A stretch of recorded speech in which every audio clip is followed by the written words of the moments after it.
said I got to say something, baby, hand me the mic. I said I got to say something, better hand me the mic. Somebody hand me a mic. Cause I got to say something, so just hand me a mic. When I need to say something, better hand me the mic. I said I got to say something, better hand me the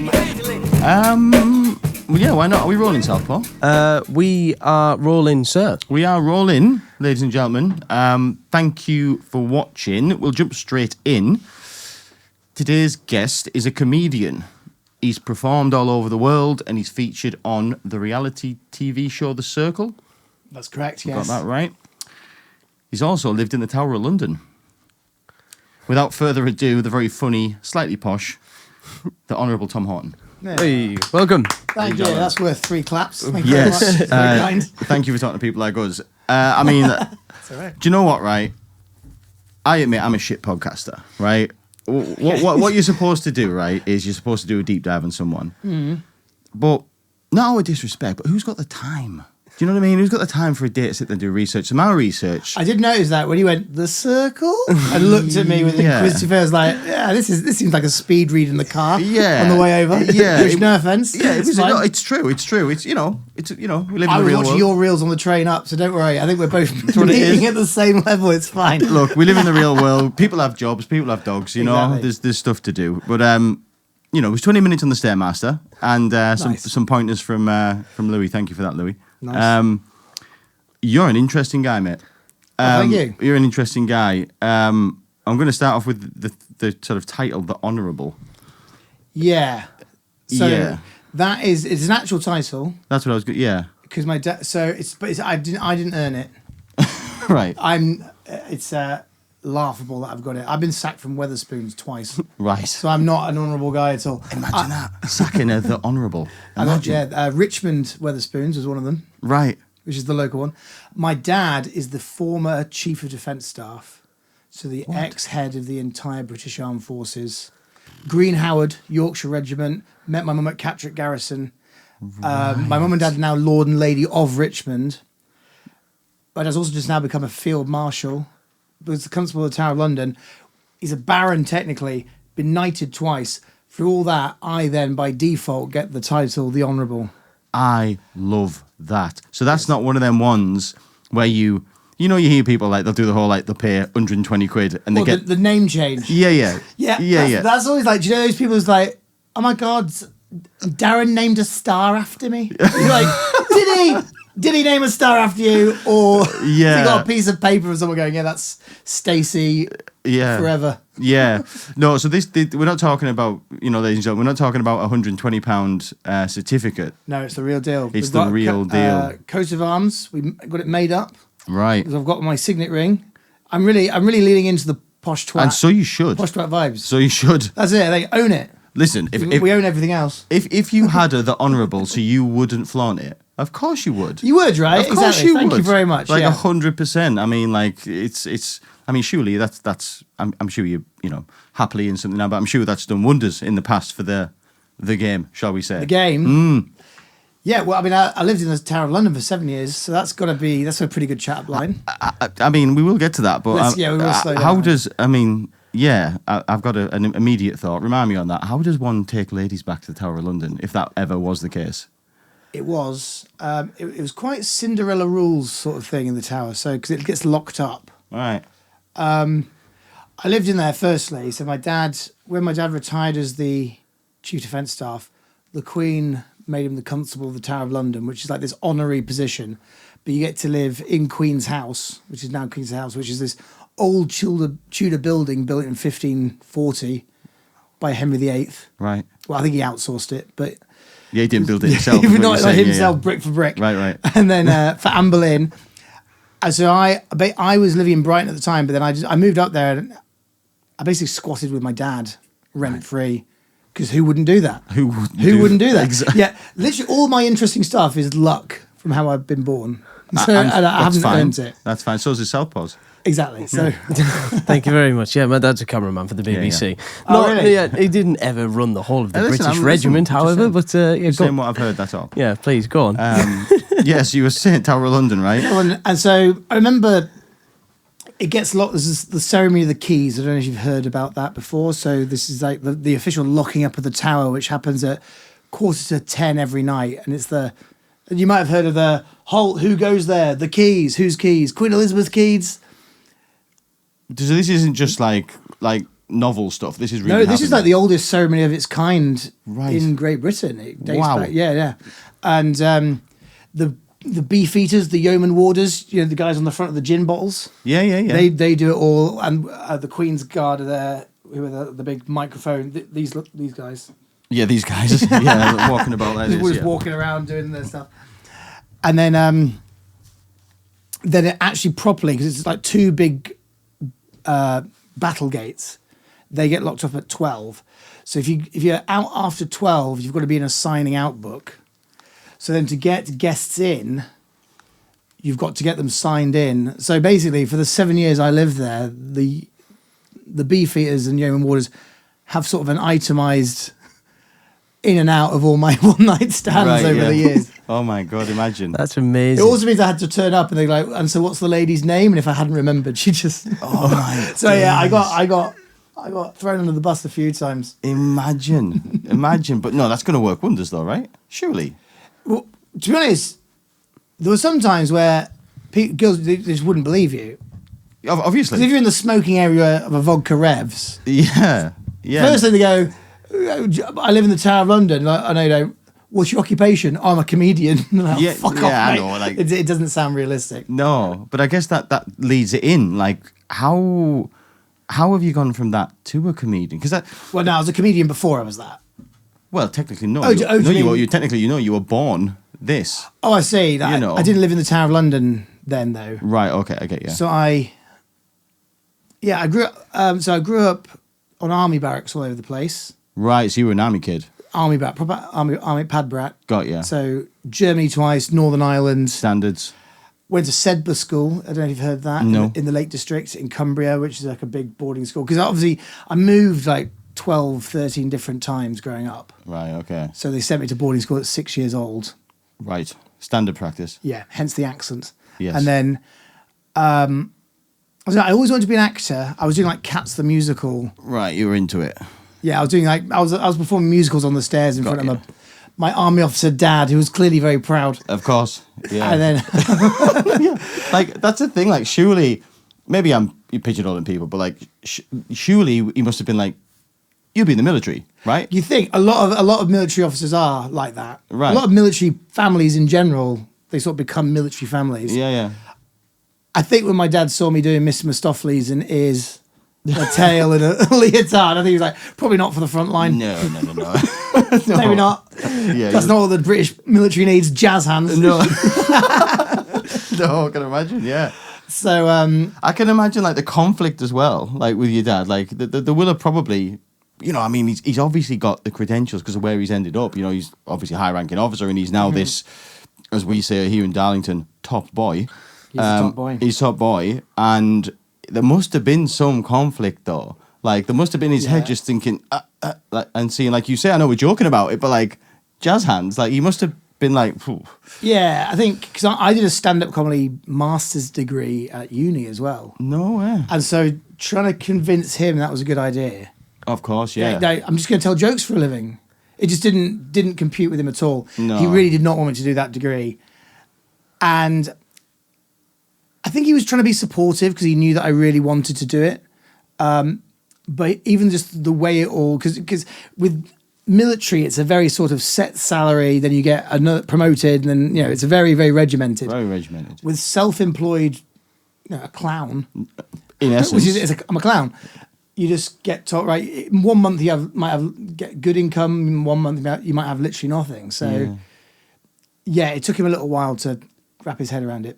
But then when I started doing well and selling tour shows and going on TV and stuff, and he could bring his mates to it, and suddenly the his flex. mates had gone, oh no, I've seen your son, he's actually very funny. So, yeah, then it turned around. Then the flex comes. Exactly. Yeah. So now I get all sorts of like earls and lords in the on the front row. No way. Yeah, and the Beefeaters in the Tower of London. The Beefeaters come and so it's But great. the Beefeaters come like to your gigs. Yeah, Wow. yeah. So it's great. So it's really fun now. Yeah, that's a broad audience. It is. Yeah, definitely. So what does So okay, we're piecing it together. So again, like you've just said, one of the barracks was obviously Catterick, Yeah, and hence the Darlington connection. that's exactly right. So yeah, mum was born in Richmond. Dad was posted up in Catterick. My dad's from Otley, actually, so sort of just outside of Leeds. Yes, that's right. Yorkshireman, proud Yorkshireman. Yeah, so still Yorkshireman. I guess no, we're not with County Durham here, aren't we? Yeah, So technically, this is North Yorkshire. Is this North Yorkshire now? Just. Okay. It's that, yeah, it's right on that edge, isn't it? So my mum and dad met on like an army get to know the public day, Oh, which what? my dad clearly took that very literally. literally, yeah. And then he met my mum, and then within like 5 months, he was posted over to Germany. So it was very much like, well, either it's ending or you're coming with me. So my mum, this sort of local girls, went, yeah, all right, I'll come with you. Flew with him over to Germany, and she was then with all the other sort of military wives who were all these very sort of rah-rah, la-di-da women. Right. And she was this just sort of local girl and just learnt it on the fly and just stuck with it. Just slotted in. Yeah. And then she followed, how big of a flex of this is of my dad. He took this girl away from her family in Richmond. She followed him for 44 years. They got to the very top of the military. And now they've moved back to Richmond and they're Lord and Lady of my mum's hometown. That's pretty good, isn't it? Yeah, she's Shoulder made it. rub. Yeah, it was like, fair play, Dad. Yeah, Well done. fair play. I mean, Yeah. fair play to your mum as well. Like, And my mum, yeah, exactly. imagine at the time, like, imagine her parents. So, like, hang on a minute. I think they were like, yeah, go with him. Oh, do you reckon? Yeah, Definitely, yeah. yeah, go with him. But It's still, either him though, or like Greg, who works Yeah. at Woolworths. Absolutely, just I suppose. At this point, when your dad was, like, whisked your mum off, let's say, Mm-hmm. what rank was your dad then? captain. He was a captain then, which is Captain, pretty yes. high. That's up there. Well, it's an officer, right? So I Yeah. think you go to Sandhurst and you get your it is in the officers bunch. But yeah, had a long way to go. Yeah, a long way to go. But yeah, more power to them. I mean, God, that he must be good. Like, if that's a thing. My dad's super clever. Is he super Yeah, clever? it's like that you can tell. You know what though? I take after my mum. The, Yeah, totally. I'm not clever at all. the thing is, I watched a bit right of your dad. Like, obviously, on my deep dive, you know, my days of research. The Stairmaster, Yeah, yeah. I'm the Stairmaster. I came across your dad, Yeah. and obviously, before I'd got there must have been something that sort of like set it up in my head. You know, like I seen like a snippet of like him at the thingy-majiggy with like the top boy, the king thing. What was that called? The Ceremony. King's coronation, I think. King's coronation. So that was when the king was being signed in as king. Yeah, yeah. And my dad got to hold a sword, the sword of temporal justice. And that's some serious stuff. Yeah, it was one of the 2 or 3 people who held like the ceremonial swords, which have happened in history throughout all the kings and queens. So yeah, no, Like, that doesn't happen every day, does it? The whole. No, it happens when a king or queen gets appointed king or queen. So, So like, yeah, literally like it does once. not happen every day. Once in a lifetime, literally. Yes. Well, I imagine it's going to be twice in our lifetimes because I imagine we'll outlive King Charles. Yes, sadly, yes. But hopefully. Yeah. How does that scenario make... I know it's something that you're most likely used to, your father's success at this point. You've experienced it growing up throughout your life. But in that moment, I mean, obviously you must be massively proud. But how does that make you feel? I saw a couple of the reels that you made about it and sort of... What does that feel like with your dad being involved in such a massive moment within the whole of our country? I It's can't... very, very proud and very cool. I do think you're sort of right because I think you only know what you're used to growing up. So, you know, it happened incrementally. There was a stage where I started going, yeah, this is quite amazing actually. But it started, you know, when we first moved over in Germany, he was the head of the barracks over there. And then when we lived in Northern Ireland, that was at the time of the Good Friday Agreement. So we had to have bodyguards and kidnap training. And we went around in bomb-proof cars. So that's, you know, everywhere we went, people would salute the family. So it was a bit like, oh, okay, this is definitely... And then gradually getting higher and higher, a couple of trips to Buckingham Palace later, you're like, oh, wow. Yeah. And then all of a sudden, you're living in literally the Tower of London, a historical palace in the centre of the city. And you do take a step. Sometimes you have to take a step back and just go. It's quite amazing what this guy's achieved. Yeah. And did you at the time, like when it was actually happening in real time, were you like, I resented him for a bit. no, really? Yeah, I think because you feel pressure. Because Was this at the rebellious stage of life though? yeah, Was exactly. it? Yeah. I think when I got sort of 13, 14, that's when he was properly getting high in the military, and he was concerned with Iraq and Afghanistan and all that. So I didn't see him a lot, and so I think I did rebel. Yeah. And it was a bit like, because I think you sort of, you're looking to rebel when you're a teenager, aren't you? And Yeah. so that's sort of like, I think I was just overwhelmed. And I think a few sort of, a drink driving charge later and a few sort of been locked in a cell and being an idiot a few times. I think I had a few of my friends go, why can't you just be really proud? And just like, it's an amazing thing. And I was like, yeah, why shouldn't I be? And so you grow out of it, hopefully. At 13, 14, if your parents or your dad's a window cleaner, you're going to rebel against that. You're going to rebel, yeah, exactly. It is what it is. But you know what? I admit, as probably a lot of people do, certainly I did, when I heard about your dad, I was like, oh, he'll be so out of touch with the world. He'll just be in a different... But I saw a couple of reels with your dad, and you were having a chat with him. Yeah. And you know what? Like, there's more to him than just that. Like he's a proper, he knows the crack, as we would say. He does know the crack. He knows the crack. He is, I think his dad was like a wool dyer. Right. So like lower middle class, West Yorkshire, he's down to earth. Down to earth guy. Yeah. And my mum is like proper down to earth. Yeah. And they sent me to work on a building site at 16 years old. Right, did you? At Randall Orchards in Richmond. And then I worked on the doors as front of house, but with the bouncers across Darlington. I worked next to Escapades for ages, if you know Escapades. Yeah. So my mum and dad were never sort of snobby like that. They were down to earth. That was going to be my next question. How do you possibly, with everything that's going on around you in this crazy world that you've been fortunate enough to grow up in, how would you retain... I mean, I'm not going to act as though I know you, I've only just met you, but as far as I can see, you seem like a very down-to-earth, normal guy of our area. You don't come in here with any form of ego. And I'd imagine if like I was walking around certain places and people were saluting me and my family, how would you not let that go to your head? But of course, the way the parents have sort of parented, Definitely. Also, I got severely bullied at school, that helps.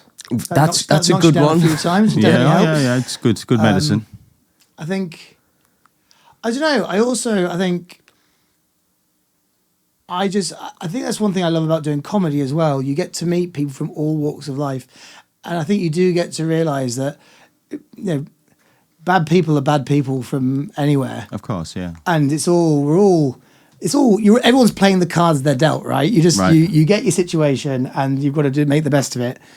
And as long as you're self-aware of that, right, then people normally are fascinated by... I'm certainly fascinated by every different... Like people who are from different angles and coming at it from different places. And some of the best people I've met are from completely different walks of life than me. Question. If you wanted to, could you have someone killed? No, I fucking wish I could. There's several times I could. Is that what you have to say? Or, I could either confirm or deny whether or not I'm allowed to move. They've asked it, go. People always ask that question. Do they really? Do you have someone in mind? Do you want... No, just inquiring is if one has a father that's that sort of, high up. I can't tell you how much. If I rang my dad and were like, Dad, can you have someone killed? It would be me being killed. Really? My dad would be like, what have you done? My dad would not be taking my side. Like from an outside, there's no fucking way. From an outside, like looking in, that like you said that you were like once upon a time you were in a cell and stuff like this. Like the movie version in my head is like, you could like sit in a cell, for example. Oh, you've done wrong. You could go, call my dad, and then all of a sudden, oh, sorry, sir, sorry, son. Do you know what I mean? Yeah, no. That's not real. Well, I'm sure there are people who have tried that. That is not how my father-son dynamic works at all. If I was in a cell and I went, Dad, they'd put me in a cell, he'd be like, well, you can fucking stay there. Yeah. He would absolutely, he would not be on my side. But imagine though, like... My dad is a fair man. Yeah, he and seems if I'm the problem, I am absolutely the problem. Yeah, you've made your bed like yeah, sort absolutely. of thing, yeah. Unlucky son. Yeah. It's a comedy. Again, at some point or another, the penny... I know you said youngster, jazz hands, all the rest of it. at some point or another, you decided, I'm going to stand on stage and tell jokes to people. How did that come about? So I think I was always a performer. Right. Like, literally, as I said, doing Cats the Musical on the stairs at 5 years old. Always loved musicals, always loved drama, liked being the centre of attention. And then as I was growing up, I went to uni to do, I did a drama degree and then a stand-up comedy master's degree. So you knew what the plan was? Yeah, I think so. I was always doing my sort of, at 15, doing my sort of, my national theatre auditions and all that sort of stuff. But then I think I realised every role I was going for in acting was the comedy role. So then sort of I cottoned on like, you don't like acting, you like making people laugh. Right. And I think a lot of that comes from like, I had a big bullying phase as well. So it's validation from other people. Right, okay. I found like, if you can make someone laugh, they definitely like you. Yeah. It's also a defense mechanism too. It's exactly that. Yeah, I mean, if you remember, a long time since I was at school or college or any, group thing, the funny people often got a pass, I remember. Yeah. I remember like there were two different types of funny. There was funny naughty and funny funny. Yeah, right. And the funny people sometimes got it less because they were funny, if I remember going back. Yeah. And that's like, there's the ones who are like, they're quick-witted. Yes. And there's ones who'll chuck themselves off a building. Yeah, there's them ones. Yeah. I had that guy. He was into... Yeah. Eat this. He's not... that guy. He's normally the fires guy. Yeah, the guy that likes... he lights things on fire. That's that guy. Oh, yeah, he's an arsonist, yeah. Yeah. Hi, Paul. Where's Paul now? Do you know? Do you know what? Paul's actually sorted himself out. Is he? Yeah, we're still friends good. on the Facebook. Nice. I mean, I don't know. His pictures look all right. He could be still lighting fires. I'm sure he is. Do you ever grow out of fires? No, no, he'll be cremated when he dies. Yeah. Do you know what? There is something about a fire, though, right? Maybe I'm the arsonist. There is something about a fire, like a bonfire. Like as I was growing up, like it was just a thing. Like every autumn, I can remember my granddad I don't know why, I still don't know why, we just had a fire. And it was such a big event. It was like... Is this like in the fireplace or in the garden? No, in the garden. In the garden? Yeah, it was celebrated. And it would actually be planned. It would be like, on Thursday, we're going to have a fire. And we would be excited for the fire. And what would you do around the fire? Watch it. You'd watch it? Occasionally, we'd be allowed to poke it. but mainly Grandad poked it. And we'd stand quietly. Actually, looking back, that's lovely. Like, so I get to carve, I get to poke. Yeah. Actually, nice. now I'm reminiscing on it. It was actually probably very depressing. Actually, now looking back, there was probably some real issues going on there. To be honest, I don't know if he was crying. He might have been crying. Maybe. I don't know, but yeah. What sort of? Well, was he like what sort of granddad was he?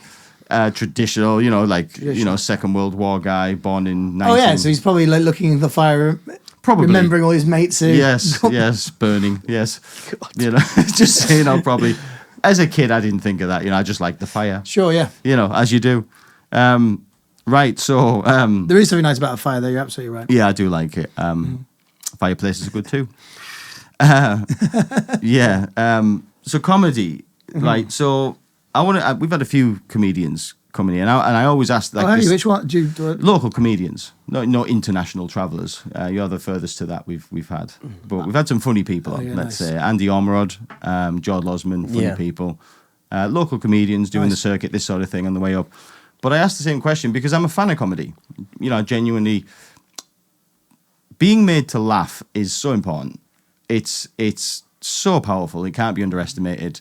You have a bad day and you put a comedy special on from somebody you like. It does change your day. So it's important. But I always ask each comedian the same question, and it's about the red line, what I call the red line, which is what can you and what can you not say? Or how do you, as a comedian that's successful, right, what's your view on what you can and can't say? So, okay, example.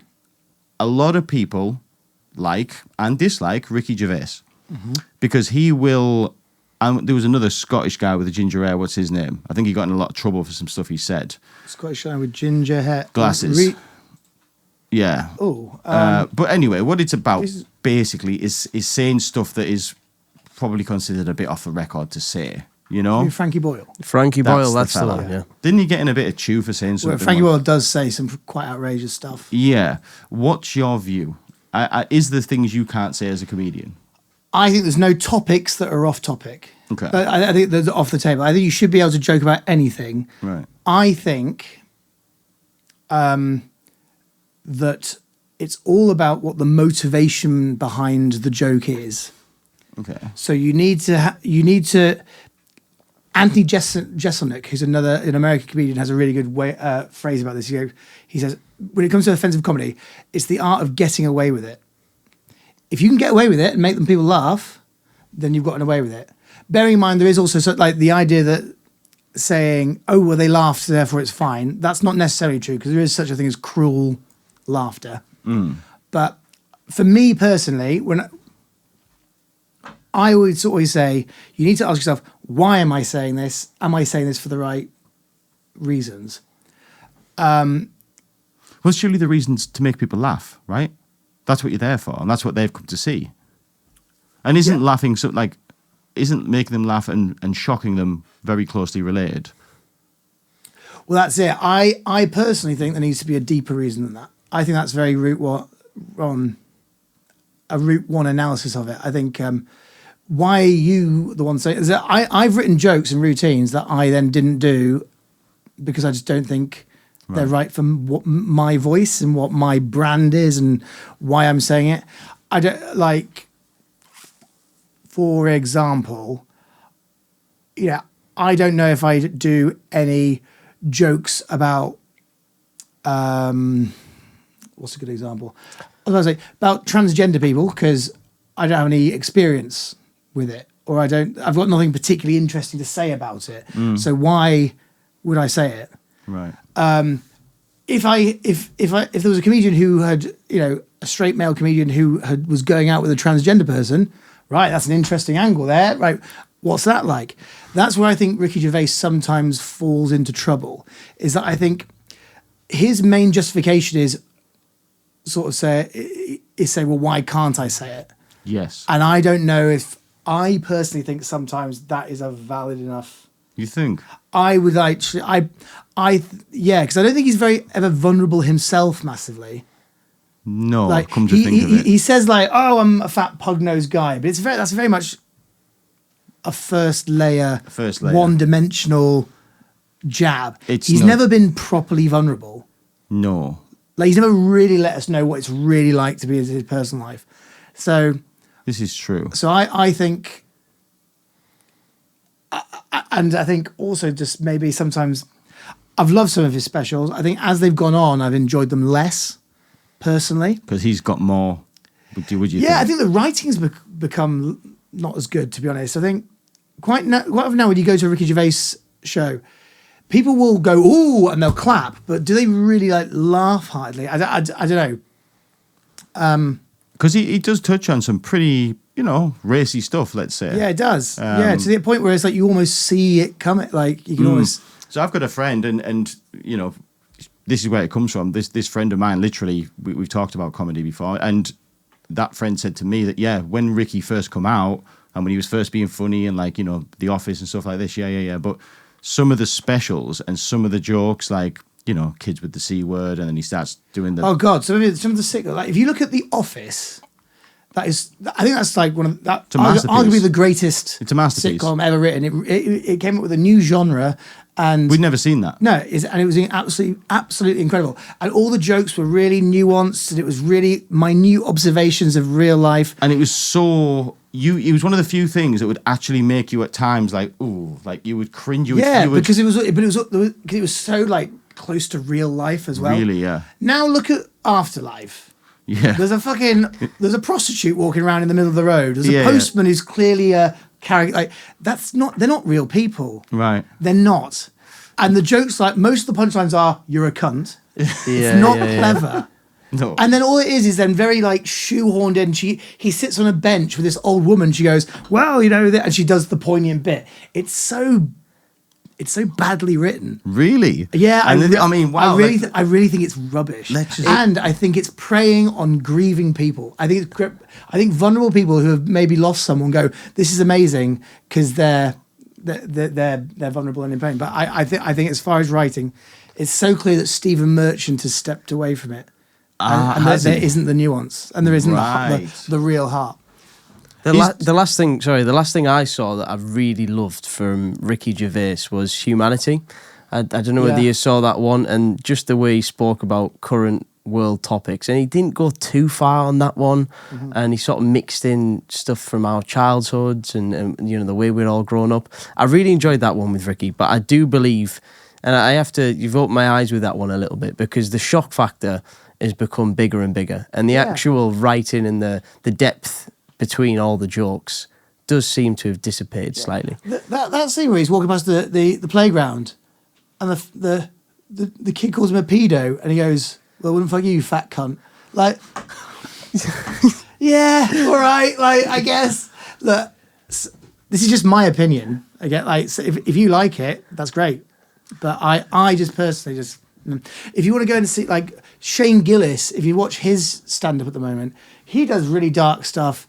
And there's so much more fun to it, and he's saying good points, and it's just as far as a stand-up. Oh, him! Yeah. He is smashing the world. He's incredible, yeah, and he's just another level. Like when you look at these sort of best comedians of all time, from a comedian's point of view, Gervais doesn't come anywhere near. Really? And nowhere near. Gosh, that's who is your? Can we say a top three or a top one? My top three. Yeah.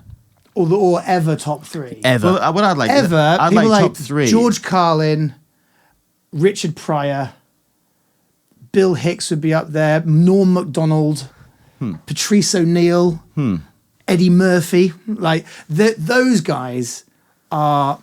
Oh, Billy Connolly as well. Billy Connolly is the absolute granddaddy as well.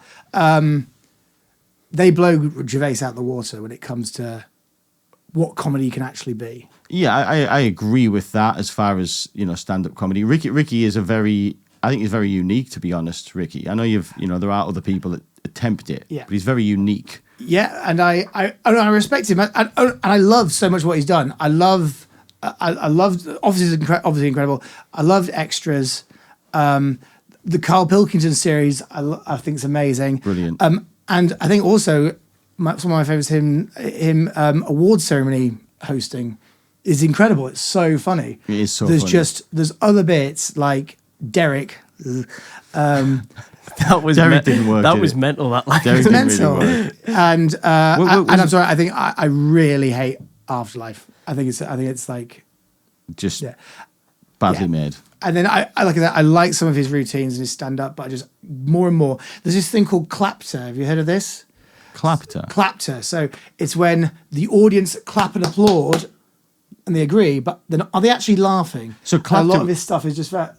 Clapter will come when somebody's made like a valid point, right? Yeah, you ever seen these comedians go, so I'll tell you what, Trump's a dick, and everyone goes, yeah! Yeah. And it feels like they're smashing it, but like, are you actually making people laugh? All you've done is made them make a noise. So it's clapter, it's not actual laughter. That's I guess that could be like, that's a comedy trick, right? You pull loads of them out.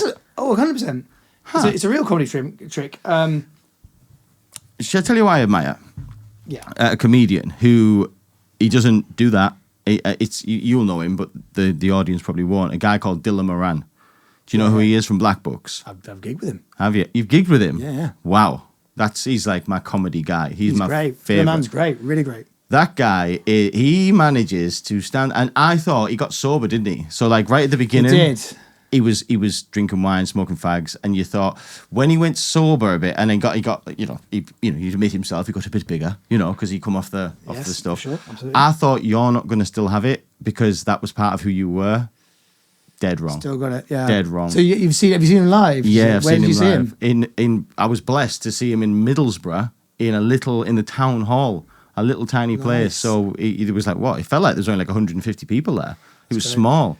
It's much better seeing it small as well. Yeah, you could feel it. Like I like his comedy because he can do it with no energy. He doesn't jump around the stage. He doesn't really. It's just And some of the lines Do he you know what comes I out think? with. As far as the writing, like compared to Gervais, there's an eloquence and there's a delivery and it feels like poetic and do you know what I mean? There's rhythms to it. I'm that convinced. it's just, you see what I mean? I'm convinced Yeah. some of the stuff he says sounds like it's like just off the top of his head.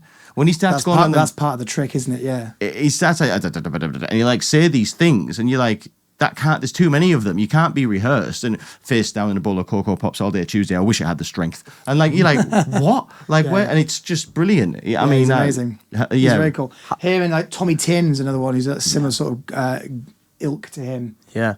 How does I'm interested because as we've said, we've had a few comedians on and they've all got the different processes. A couple of them have been actually both of them have been mainly crowd work. They that's what their comedy is. They work with the crowd a lot. And it does seem to work well for them. Lots of your stuff is clearly well written and put together. I'm interested by your process, and I've spent the afternoon having a look at a few of your bits and hours in bits. I'm interested to figure out like what's your process with writing. Or do you not want to give it away? No, fine.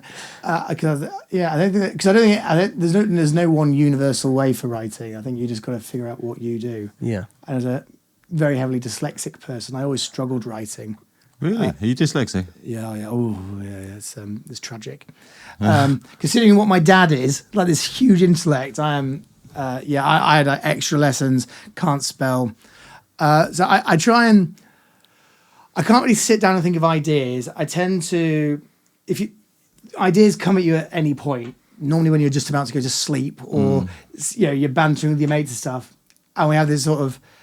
Now when I've got all my comedian friends, if you go, oh, that'd be a good bit, you write in your notes immediately, and then take a day, go through your phone, look at all the bits you've come through, try and expand them a bit.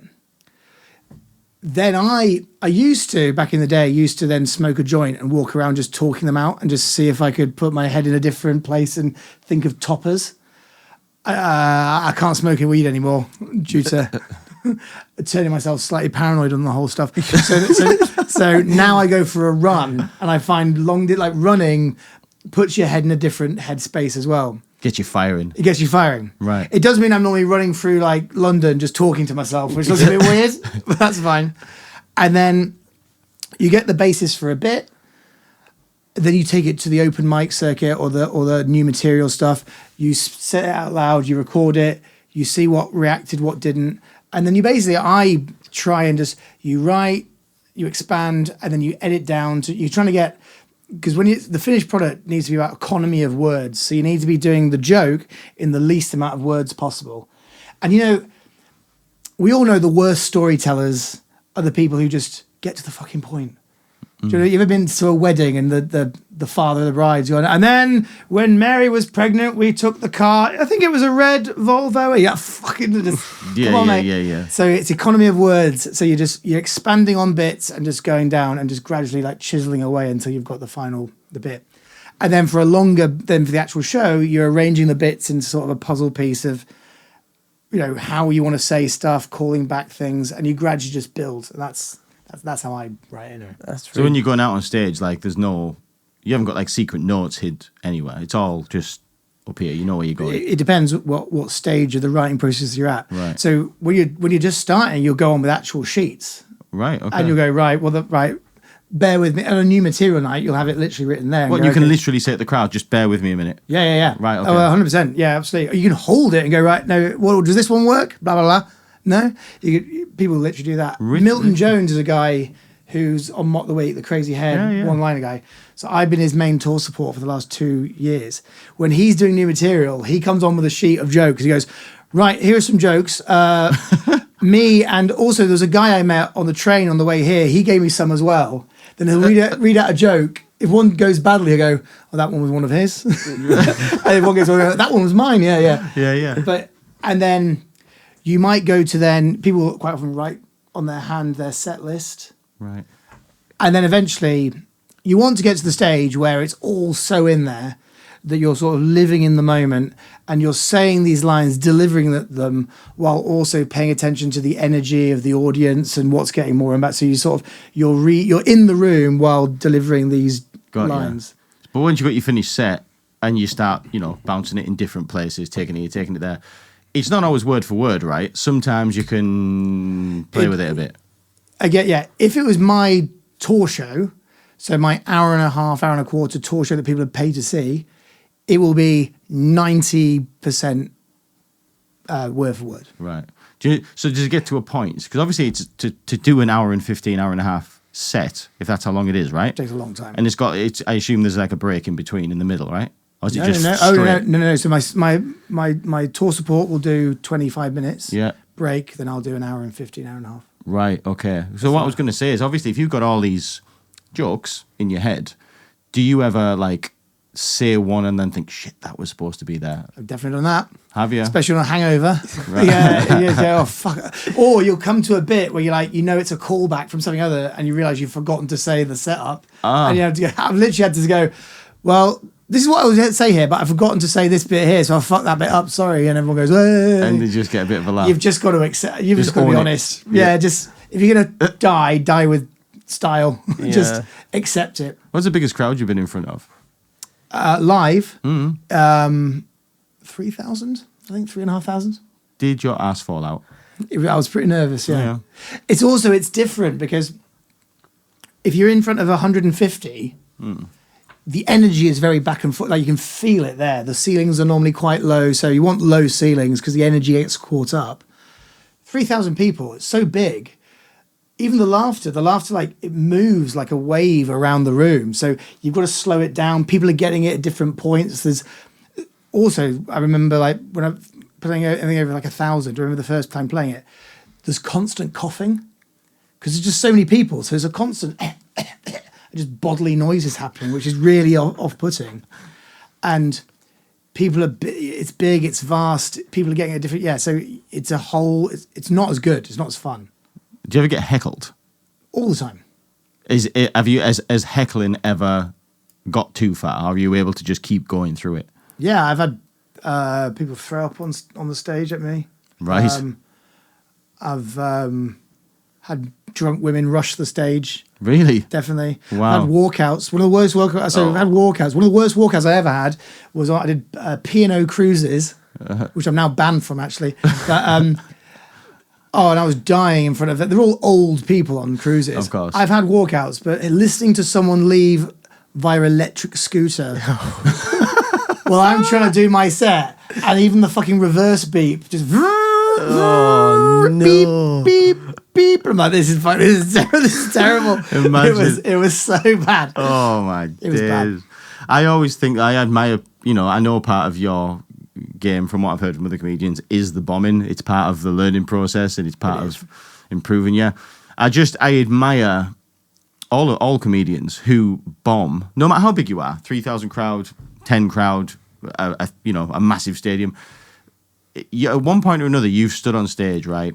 And you've walked off that stage and thought, I am dog shit. Yeah. But you have gone again. You've gone back out in front of people and you've done it again. And I think that takes a certain level of character. And I don't have that. Character, pride, delusion. Maybe. Maybe. No, I know what you mean. Do you doubt yourself when those happen? Or is it just literal ignorant belief? All the time. Really? I think you should. I think imposter syndrome and doubt yourself is a good thing.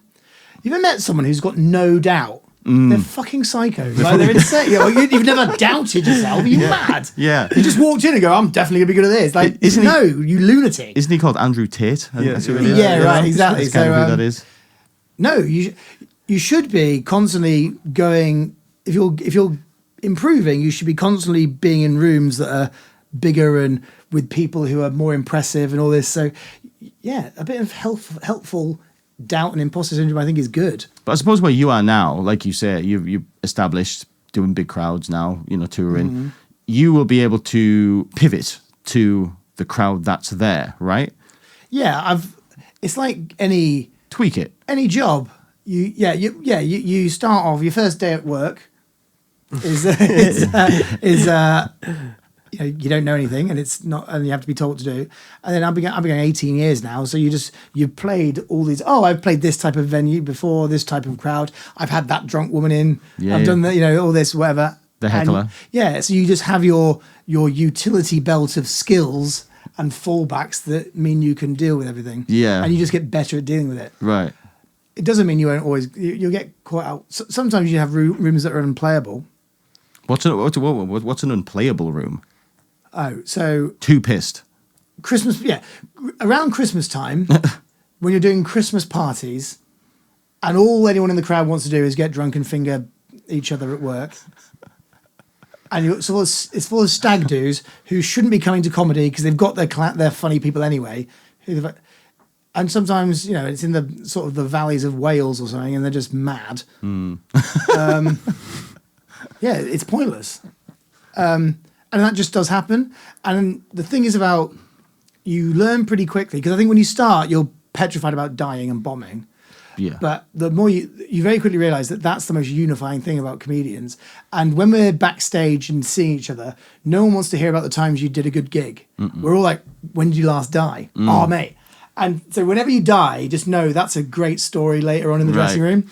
Oh man, I had this fucking horrendous one where this fucking electric scooter, or whatever.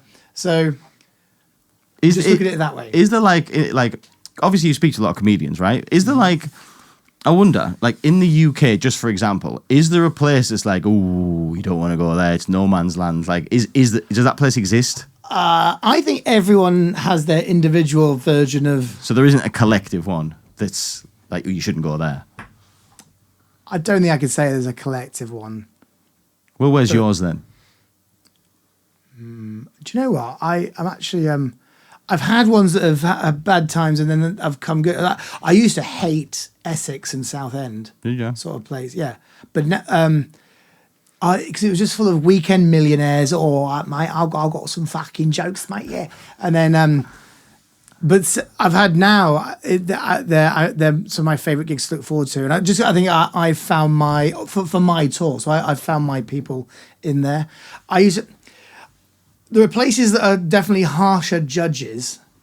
Like the Northeast is actually known for being really great, really up for it, really friendly, really nice.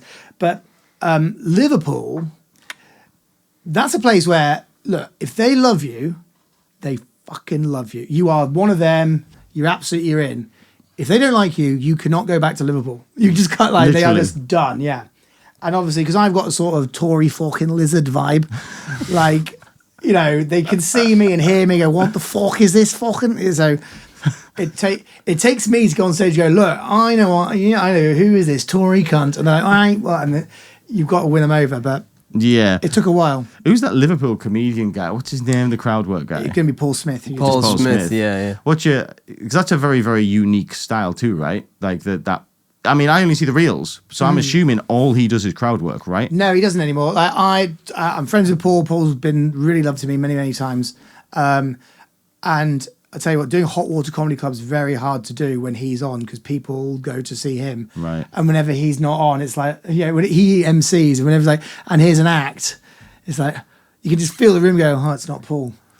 Because he's really good. He's so good at crowd work. So good. And he's the first stadium touring comedian to do it having not done any TV. Yeah. Oh, yeah. He did it on social media. Yeah. Which was like, it was a real change in the industry when he started doing that. Because, for ages, my parents won't know who Paul Smith is, and he's doing arenas everywhere.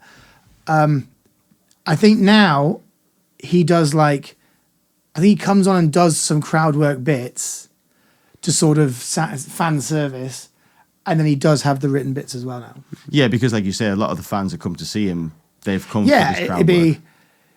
Yeah, imagine going to see Oasis and they don't play Wonderwall. I know. You'd be like, what the fuck? Really short change. Yeah, and now here's one for the new album. No, do the classic. I think that was a nice segue that you've just said about social media. How important in aspiring comedians in this day and age, coming up in anywhere really, how important, because you, as far as I see, you post a lot, or you did a lot. How important is it to sort of be on social media doing that side of things? I think it's the only option. Well, not the only, but it's very important. It's people don't watch TV anymore. No, people, and when they do have the TV on, it's normally everyone on their phones. The having an article in a newspaper, you'd rather be on a famous podcast rather than be in the Times. You'd rather be on, Have a Word or something like that. Because podcasts are the new newspaper, in my opinion, and magazines, in my opinion. I think we used to do the Edinburgh Festival every month, every year, which used to be and then you try and get on Mock the Week or Live at the Apollo. Now Live at the Apollo, it used to be back in the day, if you went on Live at the Apollo, you could sell out a tour. Now you might shift 10, 20 tickets. I know that because, and the acts they're getting a more variety of acts on. You do Live at the Apollo to cut it down for clips to go on social media rather than people to actually watch it on TV. You'd much be better. The best thing to do is to save money to try and get a special you can then stick on YouTube and clip up and go on Instagram and go on TikTok. So, yeah, I think it is now, it's the future. And it's not in the future, it's the present. It is what it is. And getting a Patreon going, doing what you guys are doing as well right now. Like, here, this is exactly what you should be doing. So, and me being on it is exactly what I should be doing. So, yeah, I think it's completely the do comedians have Patreons, do they? Is that you mean like yeah. I get it. So like they'll have a podcast but they'll have a Patreon as well for like special content, if you like. Yeah, exactly. So the real model will be you do that, you release the episode and then you have and now for the after extra 20 minutes, or maybe we answer audience questions, paid £2 a month, and you build. Yeah, absolutely, that's it. So, like from now, I assume you're within your strategy now, like your strategy to where you want to go. I'm assuming you've got bigger aspirations of what you've got now, right? Absolutely, yeah. And so, I'm very lucky that I got to tour live, because there's another thing about having numbers online does not necessarily mean you're going to sell tickets live, because it's so easy. It's so easy to have. I'll just watch it when it gets released. And people don't mind sort of bed rotting and watching it on their phones. I'm very lucky. I got to live tour because I supported, like I said, Milton Jones, the bigger comedian.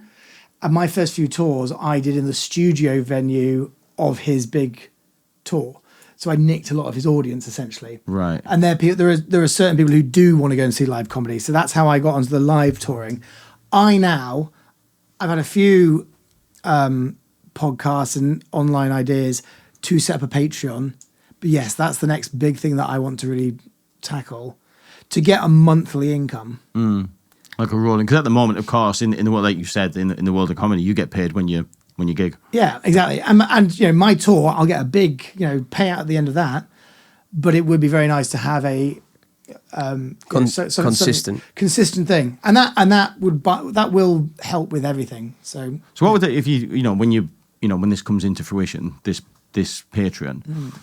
I mean, I'm assuming you're not just going to stand in your kitchen and tell jokes, no? What content? But it won't be stand-up comedy. It'll be a podcast or an interview. So, for example, the one I'm doing now, my dad, who, as I said, is the ex-head of the British military. He's just been made a field marshal, which, is the first one appointed in 12 years. We're doing these things called dad chats, where we talk about the nature of military and conflict and modern day. Because obviously everyone's obsessed with Russia, Ukraine, Gaza, Israel, Palestine. I've got the ex-head of the British military as a dad. Let's use that. Duh. Wouldn't that be good to get him to chat and talk and have... so at the moment, we're doing... they're only sort of 20, 30-minute episodes, but we want to... I'd love to extend that and then maybe start thinking about a Patreon. Do you know what it reminds me of? It reminds me a little bit... as you were saying this idea with your dad, it reminds me a bit of... Is it Jack Whitehouse and his dad? Jack Whitehall and his dad, yeah. Whitehall, that's it. That was good. It was good. I'll tell you what I want to do differently, because I think Jack Whitehall and his dad, obviously massively successful. Massively. It's a little bit, my dad's so embarrassed about me, despite the fact I'm the most successful comedian of my generation, and my son's an idiot. I think I want mine and my dad's. I think, especially with the rise of the Andrew Tates and toxic masculinity, I think having a father-son talking sincerely and genuinely as two adults is a better dynamic and about serious topics. So not just, let's go and just ride some ostriches in Austria.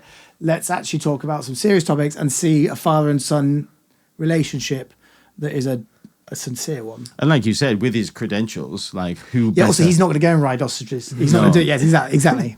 No, I get that. But yeah, no, anybody that's listening, you need to, what's the thing called that you do? It's called Dad Chats. Dad Chats. So go on my Honourable Tom is on social media. Yeah, he's a real smart guy. I heard him talking about, I think you asked him, didn't you ask him like about, is the world basically falling apart? Yeah. And he had he said it how it was. He said how it was. He sound bites and articulates things pretty amazingly. Yeah. I mean, we've called it Dad Chats. It's not really a chat. It's me asking one question and then going, and just watching him answer it. But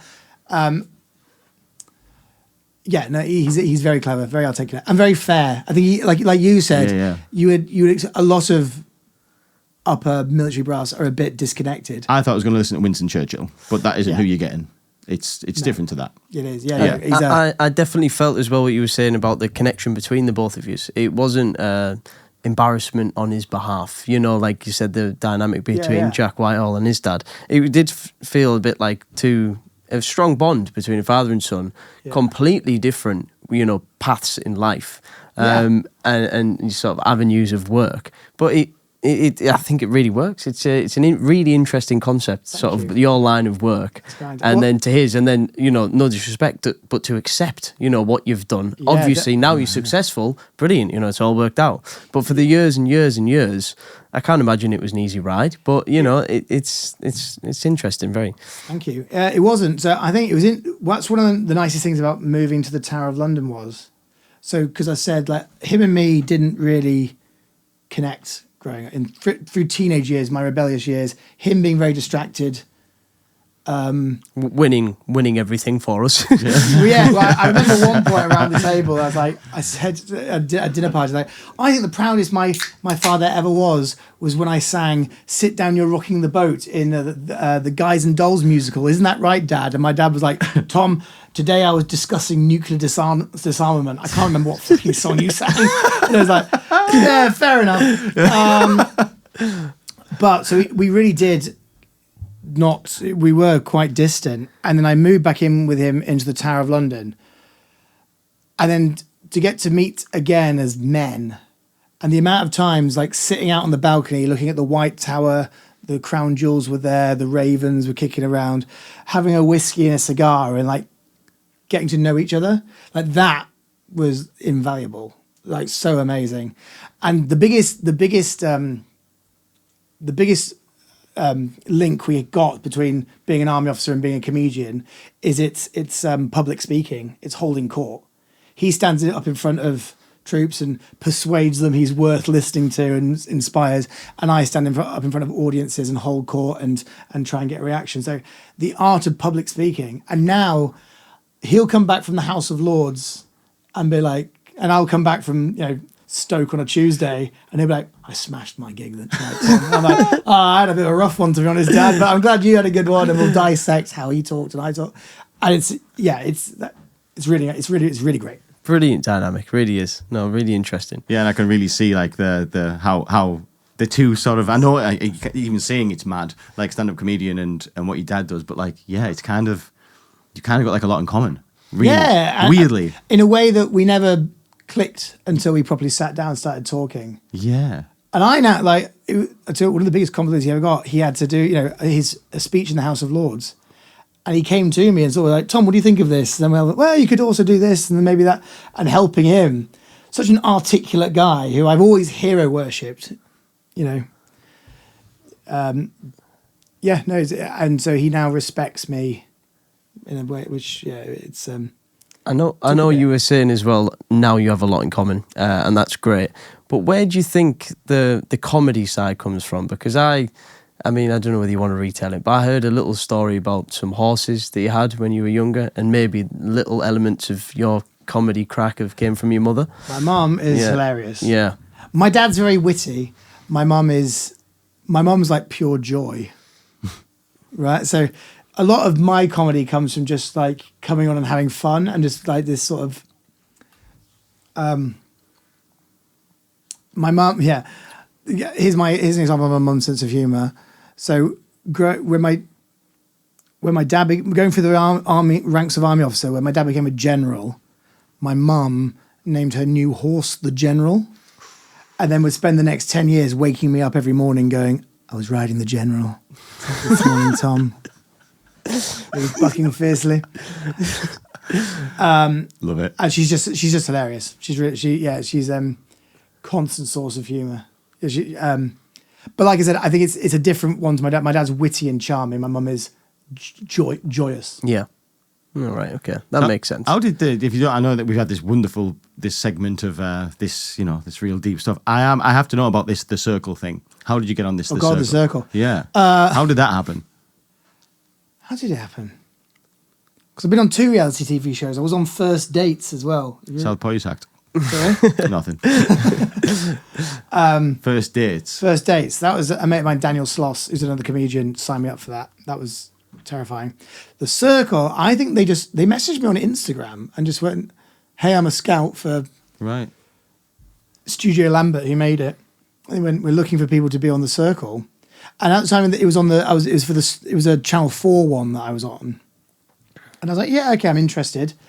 And then I saw on Facebook a lot of other comedians going, I was going to be on The Circle, but Channel 4 are not doing it anymore.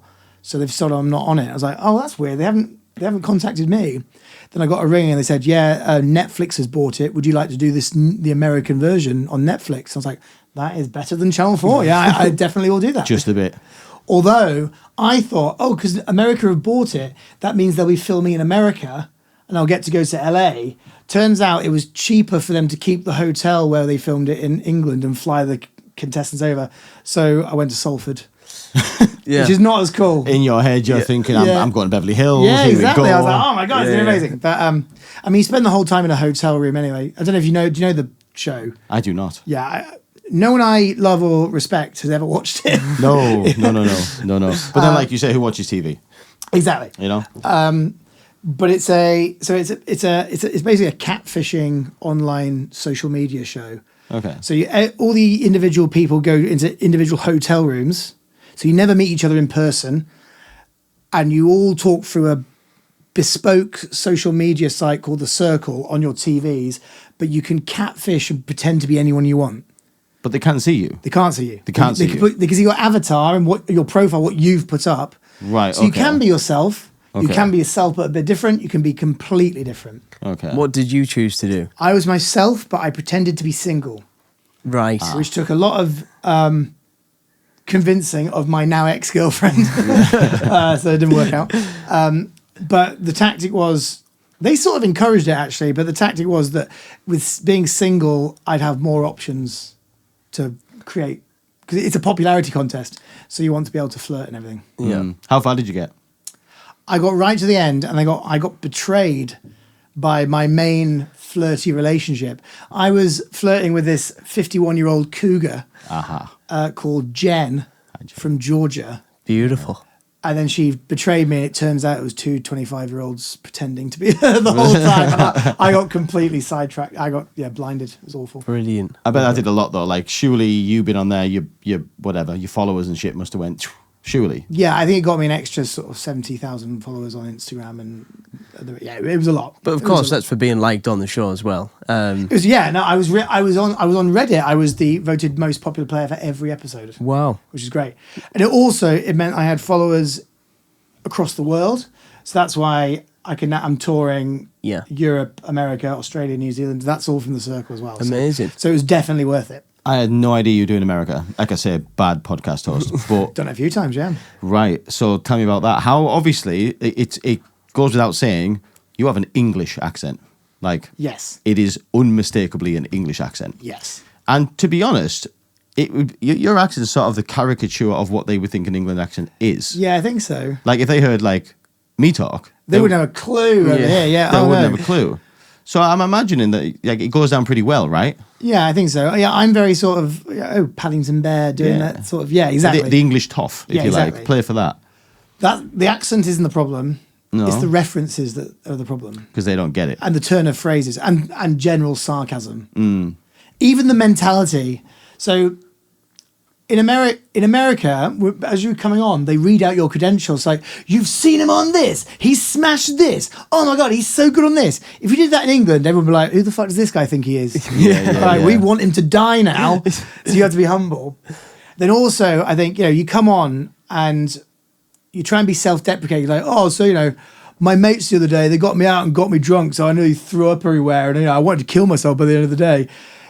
In England, they're like, "Way!" In America, they're like, oh my God, that's awful. Are you okay? Like, no, that's what we do. That's how we bond. So do you have a specific set, like for America? Like how you play it in America? Yeah, you have to change. Really? Yeah, absolutely. How so? Give me some examples. What changes? Oh, fuck me. What would you do in America and what you wouldn't do here, apart from the self-deprivate, whatever you said? That self-deprecating. That's the word. Let me think. How can I do that? I'm trying to think of an example. So I had a rude. This is a very small example, but it's the one that sprung to mind. I had a whole thing about sort of. I've been married before. It was I was 6 years old and it was in a playground, but it still counts. It still matters to me. There's the whole idea of me and this girl getting married, and then she comes with a pillow under her top and she says she's pregnant. So she needs all my sweets as well because she's eating for two. And she just keeps nicking my sweets and sweets and sweets. And in it, I'm referencing like all these sweet brands which they wouldn't have. And then my last bit is, and then she used me and then she left me, discarded me, sweetless and empty, like the shop front of a latter-day Woolworths. Which obviously you remember when Woolworths had the pick and mix in the front, and then as it was going out. There'd be empty. So we know sweetless and empty like the shop front of a latter-day Woolworths, which is a lovely phrase, but they're like, Woolworths? What the fuck's Woolworths? They just wouldn't get it. So you had to say like a latter-day, and then you'd have Macy's or Walmart. Walmart, think of a sweets, like a ransacked Hershey's factory or whatever it was. So that's just.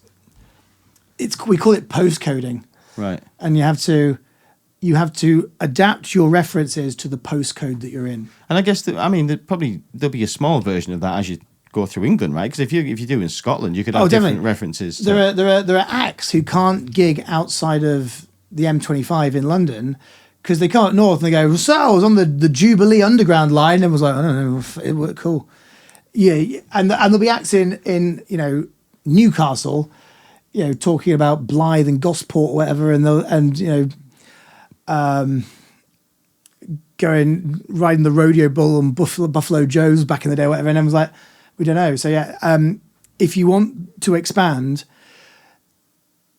you at least have to frame your bits so that you give people a bit of a guidance into what you're talking about. Yeah, because people will get it, but you can't just take it for granted. So Europe as well. I'm assuming you're not going around hola. I'm sure that's not how it goes, right? You just speak English. Yeah. So, but you're in a different country, so. Yeah, but there's expats, there's people, and also, have you been to Europe? They speak English pretty fucking well. I've heard. We are the only country who does not speak other languages. We're the problem. Yes. It's arrogant English. If you go to my ex, it was a German girl. She used to correct my spelling on stuff. She was better at English than me. To be fair, I've got exactly the same situation. I've got a friend who is full-fledged Spanish, speaker, and literally when we go back and forward on messages, that message is literally constructed, wrote proper. Yeah. All spellings correctly, everything's correct, and. She gets into the slang. Do you know what I mean? Like better than I do. She knows exactly. Yeah. So I get that. Yeah. And I found, especially in the Scandinavian places, but there'd be locals they'd come to English speaking comedy because they want to hear slang that they haven't heard before, and there'd be bragging rights amongst like friendship groups of I remember. When I did my last European tour, after every show, I'd have other local comics going, so what's this nonce word you keep saying? A nonce. All right, well, that's... and I had to explain that. Oh, right. Oh, we see. Like a Yeah. It's a tough explain, isn't it, that one? Yeah. But, they hadn't heard that word before, so they'll come to try and test their English and find out other words. And obviously, you always have the expats out there as well. Yeah. So and there are other places that, some are really good. You know, the Dutch ones, Germany's really good. You know, Italy, they don't speak as good on the whole, but you know, it depends. Before we thingy, I want to just do a little test. You know, you spent some time in Darlington. Yes. How long did you spend around here? Well, I've lived on and off. My family's roots are here. So I've lived in various places around Darlington throughout my life. Okay. So what I want to do. It's been a while since I've been like a local here, though. But are you about to do a quiz? Oh no, yeah, a little test, just a little test. So what I've got is, obviously, I would say, look, it's fair to say, you know, you haven't spent all your life in Darlington. No. So this should be, you might get 5. You know, I'm going to say 5 common Darlington words, and I want you to best explain what that word means. I'll start off with an easy one, right? The first word is a crank. So, if someone is a crank, what is that? Is that okay? Is that a good thing or a bad thing? No, I think it's a bad thing. It's a bad thing. Yeah. That's Have I got that right? That's 1 out of 1. Yeah. Okay. Yeah. Good. Yeah, but I'm trying to think, I have heard the word. Yeah, crank. Is it more than just he's a tosser? As far as I would go, if let's say Daniel is a crank, it means, you know, he's unpleasant. He's unpleasant. I would say you don't like that person. So that was an easy one. So the next one is too easy. This is going to be best of 4, right? Okay. I think these get more difficult as we go. Okay. So if somebody is raged, they're angry. Yeah, Raji. do we give angry? Yeah, I'd say angry. They're like a bit tapped in the head. That's what. Oh, he's a raj. Yeah, Okay. Oh, he's a raj. So if somebody's he's a raged, him, yeah. To my understanding, Yeah, raged means that person's mental. Yeah, a bit mental. Yeah. Is that what we? Yeah. Now, do we give a point for that? Because he said. What did he say? I said angry. Angry. Yeah. No, I don't think that specifies, unfortunately. Yeah, maybe not. no. Okay, So, all right. okay, so listen, that's 1 from 2. Tell you what. So these now step up now to advanced. Okay. So this is advanced Darlington now. If something is shan, spelled S-H-A-N, I believe, what is that thing? So Using it in a sentence. Oh, Can I please? Using it in a sentence. It's shan that. yeah, that is shan. What does that mean? My instincts are it's good. It's like not I want to say polished, but like it's high quality. So No, if I fucked it. Yeah, I'm sorry, afraid mate. Tom, it couldn't be further away. I'm afraid. It's the opposite. Yeah. So let's say if a bully is hurting somebody, that's shan. Yeah, Okay. That's not fair. it's unfair, not It's very unfair. nice. Yeah. Oh, I see. Okay. So cool. Tom, I Okay. hate to tell you, mate, we're not doing well here. So Nah. we're on the last one, right? What name? Do you know what? I'm even thinking about bringing 5 back. I mean, 2 back in. I thought 2 was too easy, but I sort of know where we are. Please just give me one that I can definitely. So he's one to help. So this was removed from the quiz, but we're going to bring it back in because we've had 3 and we've only had 1 yes. So if I was to call Southpaw a weapon, what would... Oh, right. So I got weapon is like, how do I explain that? So, like, I want to say a lad, but like a fucking like, is it specific to with ladies or is it just in? So we use it in a term in Darlington. It might be used different places, for different words. But in Darlington, if I was to call is it a Southpaw, liability as well? Because it could also be a liability. I'll just be specific with your answer now, Tom. What is a weapon? It's a fucking weapon. You'd say it's a fucking weapon, wouldn't you? Yeah. Yeah, which. Well, so I have heard it used 2 different ways, but so in Darlington, because I think I've heard it, he's a weapon and he's great with the ladies, but I'm going to use weapon as in he's. That person in the cross keys is a weapon. Yes, he's dangerous, out of control, dangerous. No. Unfortunately, not. What would you say? Weapon is like he's a fucking weapon. He's an idiot. He's like he's a divvy. Divvy. Yeah. We've got one. Now listen, this is the last one. Last one. I have to do this one. Last one. Now, I'm going to use this a specific way because it can mean 2. This is why it's difficult. Okay. This can be used 2 ways in Darlington. So the word is divvy, which means D-I. Oh, I know divvy. Hang on. Let me. D-I-V-I. What would you say if I said that car is divvy? I'm sure. Well, I'm assuming divvy, which means he's an idiot. So I say that car is divvy. It probably means it is not working properly. I'm afraid it's the wrong answer, Tom. Yeah, it's Wrong right. answer? That's the wrong answer. You were correct What with the fuck? You were correct with This the is why I moved. You see, you guys speak fucking riddles. That's the end of that. But no, divvy would be used as, believe it or not, divvy. Yes, you are right what you said. If someone is a divvy, they're an idiot. Yeah. But if a car is divvy, that means it's good. Yeah, it's weird. It is confusing. It's a strange one. You need your postcode up, mate. That's all I'm going to say. Yeah. I You do. do right. Postcode. You're absolutely right. So I spent too long in London. What's the future bringing? What's next? Where we're going? What's Tom Houghton doing? What am I doing? So I'm doing a 10k run tomorrow in Get up there. Yeah. What's a PB? Just real quick. What's a PB? 10k. I just want to know. 10k. Yeah. I think about back in the day it was like 46 or Right. something. Yeah, I'm sat around 47. So that's 46, fair 47, yeah, enough. maybe 47. Okay. But I'm hoping to get under an hour tomorrow Good man. Good man. because I'm not fit. No. Need more time on the stairmaster. No. Then I am doing some just nice gigs, having a nice summer, going on a holiday, and then my tour starts in September. Tell us about it. Which is, I am doing about 50 dates across the UK and Ireland, Wow. having just already done Europe and New Zealand. Wow. And then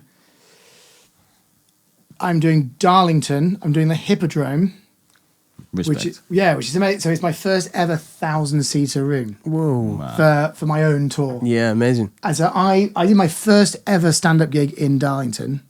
Really? That was your first one? My first ever one was in Darlington. It was called Indabar, which was next to Escapades at the time, but it used to be called Bar Rio. Bar Rio, yeah. That was my first ever one to 20 people.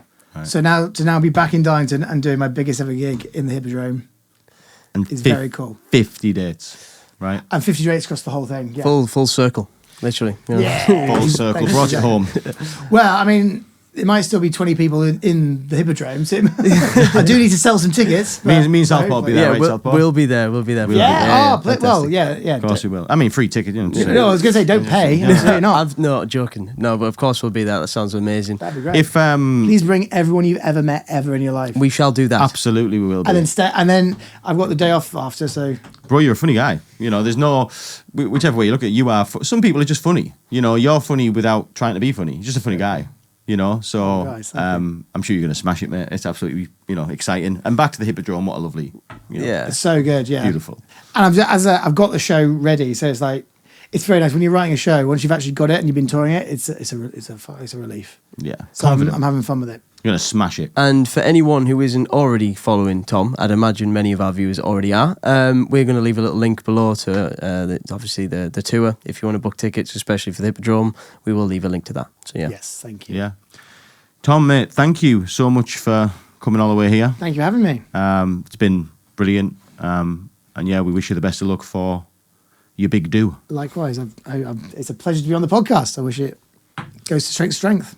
Oh, we will, mate. Joe Rogan's after us. Of course, yeah. We had to block him. Ladies and gentlemen, that's been People Like Us. Thank you for watching. We will see you next time. I said I got to say something, better hand me the mic. Somebody hand me a mic. Cause I got to say something, so just hand me a mic. When I need to say something.